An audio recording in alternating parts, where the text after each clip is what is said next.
যুক্তরাষ্ট্রের হামলার পর প্রত্যাঘাতের কড়া হুঁশিয়ারি দিয়েছে ইরান। মার্কিন প্রেসিডেন্ট ডোনাল্ড ট্রাম্পের উদ্দেশ্যে ইরানের সামরিক বাহিনী হুঁশিয়ারি করে বলেছে, এই যুদ্ধের শুরুটা আপনি করে থাকতে পারেন, কিন্তু শেষটা আমরাই করব। এ সময় ট্রাম্পকে জুয়ারি বলেও সম্বোধন করে ইরান সেনাবাহিনী। স্থানীয় সময় সোমবার সকালে ইরানের সামরিক বাহিনীর সদর দপ্তর খাতাম আল আনবিয়ার মুখপাত্র ইব্রাহিম জুলফাকারির একটি ভিডিও বার্তা প্রকাশ্যে এসেছে।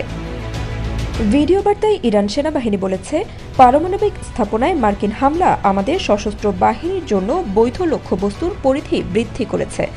এ সময় ইসলামী প্রজাতন্ত্রের বিরুদ্ধে ইসরায়েলের সামরিক অভিযানে যোগ দেওয়ায় মার্কিন প্রেসিডেন্ট ডোনাল্ড ট্রাম্পকে জুয়ারি বলে অভিহিত করা হয়।